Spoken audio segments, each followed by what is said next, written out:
Friends, viral week में आप सभी का स्वागत है। मैं आप सभी का फ्रेंड विवेक कुमार आज आपको बताऊंगा कि आप अगर सपोज़ मान के चलिए आपका टीडीएस कट गया है और ये specially self employed and salaried persons के लिए है।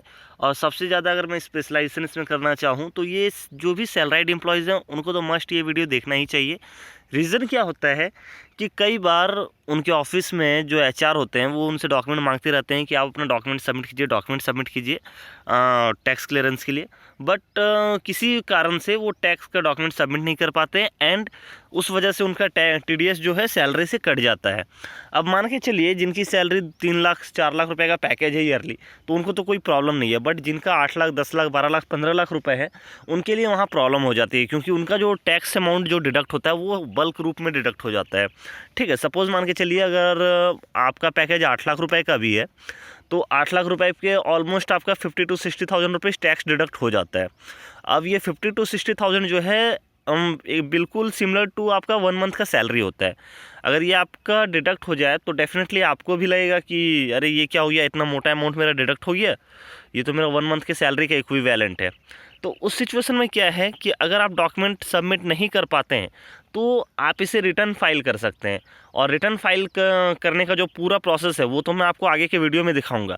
अभी मैं सिर्फ आपको एक प्रूफ दिखाऊंगा कि कैसे मैंने एक सैलराइड इंडिविजुअल का रिटर्न फाइल किया एंड उनका जो पेमेंट है वो रिटर्न कैसे आया, कितने दिन में आया, कितना अमाउंट आया, और जो टैक्स उनका डिडक्ट हुआ था, जो टीडीएस उनका डिडक्ट हुआ था, उस पर कुछ उनको इंटरेस्ट वगैरह भी मिलता है या नहीं मिलता है, या फिर जो डिडक्ट होता है सिर्फ उतना ही अमाउंट रिटर्न मिलता है। तो ये सारे पॉइंट्स मैं कवर करने वाला हूँ, तो वीडियो को पूरा देखिएगा तो ही आपको पूरी जानकारी मिल पाएगी। और हो सकता है अगर वीडियो ज़्यादा बड़ा ना हो तो मैं इसमें आपको लाइव प्रोसेस भी दिखा दूंगा कैसे क्या करना है। ठीक है, तो सबसे पहली बात, आईटी रिटर्न फाइल करने के 2 बेनिफिट है। सबसे पहले कौन फाइल कर सकता है, तो आईटी रिटर्न कोई भी इंडिविजुअल फाइल कर सकता है जिनकी एज 18 ईयर्स कंप्लीट हो चुकी है। वेदर वो जॉब कर रहे हैं या नहीं कर रहे हैं इससे कोई फ़र्क नहीं पड़ता है, क्योंकि आईटी रिटर्न जो है वो नो प्रॉफिट नो लॉस पे भी फाइल होता है। ठीक है, और मैंने अपना आईटी रिटर्न फाइल करना स्टार्ट किया था आपका 2014-15 से ही, यानी कि जब मैं क्लास 12th में पढ़ाई कर रहा था उस टाइम से ही मैंने अपना आईटी रिटर्न फाइल करना स्टार्ट कर दिया था। तो इस वजह से कोई इशू नहीं है। और दूसरा जो भ्रम होता है, जो मिथ होता है, वो ये है कि आईटी रिटर्न फाइल करने से मुझे टैक्स स्लैब में टैक्स पे करना पड़ेगा। तो ऐसा कुछ नहीं है। इनफैक्ट अगर आप टैक्स स्लैब में नहीं आ रहे हैं और कुछ आपका टैक्स कट गया या कुछ जीएसटी के रूप में कट गया है तो वो पैसा भी आपका रिफ़ंड आ सकता है अगर आप प्रॉपर वे में आईटी रिटर्न फाइल करते हैं तो। ठीक है, तो ये मिथ बिल्कुल भी मन में रखिए, कोई भी व्यक्ति आईटीआर फाइल कर सकता है। और चलिए अब मैं दिखाता हूँ आपको कि कैसे वो पैसा रिटर्न आया है। Almost more than 50,000 rupees return आ चुका है। मैं लॉगिन करता हूँ सबसे पहले। ठीक है, लॉगिन करने के लिए मुझे यहाँ पे यूज़र आईडी पासवर्ड डालना पड़ेगा, जो कि ऑलरेडी मेरे ब्राउज़र में सेव है। उसके बाद जो कैप्चा आप देख रहे हैं वो कैप्चा एंटर करना है यहाँ पे। ये मैंने कैप्चा एंटर कर दिया और उसके बाद मैं लॉगिन कर लेता हूँ। ठीक है, लॉगिन होने में भी थोड़ा टाइम ले सकता है। ठीक है, ये देखिए ये आपका लॉगिन हो चुका है। 1 मिनट, ये किसी दूसरे बंदे का आईडी है। मैंने जिनका रिटर्न कराया है वो मैं आपको लॉगिन करके दिखाता हूँ, और उसमें कैसे रिटर्न आया, कितने टाइम में आता है, ये सारी चीज़ आपको वहाँ से पता चल जाएगी। ठीक है, तो इसलिए वीडियो को थोड़ा ध्यान से देखिएगा, आपको बहुत कुछ इसमें सीखने और समझने को मिलेगा। ओके, अब मैं लॉगिन करता हूँ। ठीक है, आप देख सकते हैं ये जो है पेज लॉगिन हो चुका है। अब इसमें रजिस्टर कैसे करना है इसका एक वीडियो में बना दूंगा, वो आप देख लीजिएगा कैसे रजिस्ट्रेशन होता है। और सबसे अच्छी बात क्या है कि अगर आपको ज़रा सा भी नॉलेज है, ठीक है, आपको थोड़ा बहुत भी नॉलेज है इनकम टैक्स के बारे में, तो आईटीआर आप खुद फाइल कर सकते हैं। किसी आपको सीए को हायर करने की ज़रूरत नहीं है और ये बिल्कुल ईजी प्रोसेस है। ठीक है, उसके बाद आप यहाँ देख सकते हैं व्यू रिटर्न फॉर्म्स, यानी कि जो भी आपने आईटीआर फाइल किया होगा वो यहाँ पे आपका दिख जाएगा। अब मैं यहाँ पे इनकम टैक्स रिटर्न सेलेक्ट कर लेता हूँ एंड सबमिट पे क्लिक कर देता हूँ। आप देख सकते हैं 2020-21 और 2019-20 ये 2 साल का आईटीआर फाइल हुआ है। और अपडेट मैं आपको 2020-21 का दिखाऊंगा। तो 2020-21 में जो है ये आपका 2 अगस्त 2020 को मैंने ये आईटीआर फाइल किया था। और यहाँ पे इसका एक्नॉलेजमेंट आप देख सकते हैं, आईटीआर प्रोसेस हो चुका है। एक्नॉलेजमेंट पे जब आप क्लिक करेंगे तो इस तरह का एक पेज खुलेगा। ठीक है, अब यहाँ पे सारा खेल है। अब देख सकते हैं कि यहाँ 2 अगस्त 2020 को मैंने ITR फाइल किया है।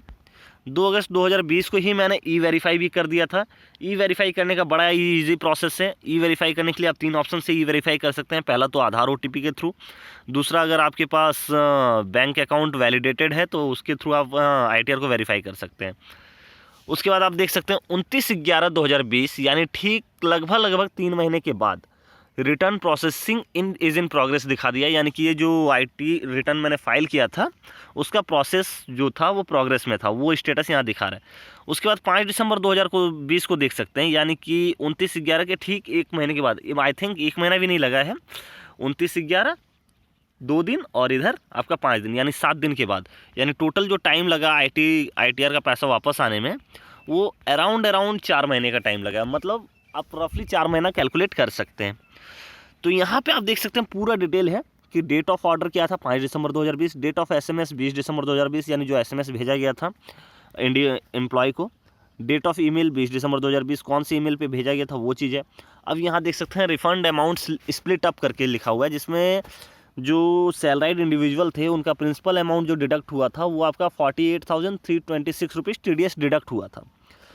और जो उनको रिफ़ंड आया, सबसे अच्छी बात क्या है कि जो रिफ़ंड आया वो विद इंटरेस्ट आया उनको, यानी 48,326 उनका ITR TDS डिडक्ट हुआ था और रिफ़ंड के दौरान उनको 50,500 रुपीज़ उनके अकाउंट में क्रेडिट हुआ है, जिसमें इंटरेस्ट जो है वो 2,174 रुपीज़ इंटरेस्ट ऐड हुआ है। और यहाँ से आप इंटीमेशन ऑर्डर वगैरह सब कुछ डाउनलोड कर सकते हैं और देख सकते हैं 8 दिसंबर यानी 5 दिसंबर को ये ऑर्डर मिला था और 8 दिसंबर को ठीक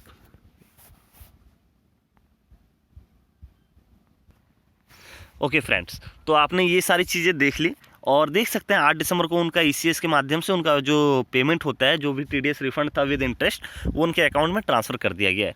तो इस तरह से आप देख सकते हैं ITR फाइल करने का बेनिफिट है। और सबसे अच्छी बात मैं अभी भी बता रहा हूँ आपको कि बहुत सारे ऐसे सैलराइड इंडिविजुअल हैं जिन्होंने अभी तक अपना IT रिटर्न फाइल नहीं किया है और उनका टैक्स भी डिडक्ट हुआ है। कुछ हैं ऐसे मेरे जान पहचान में जिन्होंने मुझे कॉल करके बताया कि मेरा 9,000 10,000 रुपये TDS कट चुका है, बट मैंने कोई रिटर्न फाइल नहीं किया जिस वजह से मुझे पेमेंट नहीं मिला है। तो उनके लिए मैं आपको बता दूं कि वो अभी भी IT रिटर्न फाइल कर सकते हैं। शर्त यही है कि जो अभी वो IT रिटर्न फाइल करेंगे तो डेट तो ख़त्म हो चुका है, तो डेट ख़त्म होने की वजह से अभी उनको 1,000 रुपीज़ का लेट फ़ाइन पेमेंट करना पड़ेगा। 1,000 रुपीज़ का लेट फ़ाइन पेमेंट करके वो IT रिटर्न जैसे ही फाइल करेंगे तो विदिन 2 मंथ टू 3 मंथ यानी 2 से 3 महीने के बीच उनका पैसा जो डिडक्ट हुआ है वो रिटर्न आ जाएगा। तो मान के चलिए कि अगर 1,000 रुपये लगाने से अगर आपका 8,000 9,000 रुपये जो फंसा है वो अगर आ जाता है तो ये बहुत अच्छी बात है। सो इसलिए आप बिल्कुल भी इससे इग्नोर मत कीजिए और बिल्कुल टाइमली इसे कोशिश कीजिए टाइमली फाइल करने का। इनफैक्ट मैं तो सजेस्ट करूँगा कि जैसे ही मार्च का फाइनेंशियल ईयर ख़त्म होता है उसके अगले 3 महीने के अंदर यानी कि जून मैक्सिमम जुलाई तक आप अपना जैसे ही फॉर्म 16 आता है, क्योंकि सैलराइड इंडिविजुअल का सबसे मेन चीज़ होता है फॉर्म 16। अब फॉर्म 16 के अकॉर्डिंग ही आपको सारी डिटेल्स फिलअप करनी होती है, ठीक है। सैलरी कंपोनेंट जो होता है वो ITR फाइल करने के टाइम में ऑटोमेटिक आपका डिस्प्ले हो जाता है, बट आपका कितना डिडक्शन हुआ है, कितना क्या सैलरी है, कितना पैकेज है, क्योंकि सैलरी में सिर्फ आपका सैलरी नहीं होता है, उसमें बहुत सारे कंपोनेंट्स होते हैं। जैसे बेसिक हो गया आपका, कन्वेंस हो गया आपका, ठीक है, LTA हो गया आपका, HRA हो गया आपका। तो सबको आपको प्रॉपर वे में कैलकुलेट करके और डिटेल एंटर करके फिर आपको ITR फाइल करना होता है। अगर कोई चीज़ मिस होता है तो उस सिचुएशन में आपको उसका डॉक्यूमेंटेड प्रूफ देना पड़ेगा। तो इस वजह से इस चीज़ को ध्यान में रखिएगा और इसका मैं पूरा डिटेल वीडियो में बना के दूंगा आपको, जिससे कि आपको कोई प्रॉब्लम नहीं होगी और ख़ुद आप ITR फाइल कर पाएंगे। CA को जो आप 1,000 रुपये 2,000 रुपये 3,000 रुपये देना पड़ता है वो आपको नहीं देना पड़ेगा, ठीक है। रीज़न क्या है कि मैंने काफ़ी ITR फाइल किया है, काफ़ी लोगों का पैसा रिटर्न कराया है और ख़ुद मेरा भी जो TDS डिडक्ट होता है वो खुद मैं रिफ़ंड करवाता हूँ। तो इस वजह से जो एक्सपीरियंस है वो एक्सपीरियंस मैं आप लोगों के साथ शेयर करूँगा। तो आई होप ये वीडियो आपको अच्छा लगा होगा। अगर वीडियो आपको अच्छा लगता है और आपको लगता है कि इससे किसी का बेनिफिट हो सकता है तो प्लीज़ आप इस वीडियो को ज़्यादा से ज़्यादा लोगों तक शेयर करें ताकि उनको भी इस वीडियो का लाभ पहुँचे। तो वीडियो देखने के लिए धन्यवाद।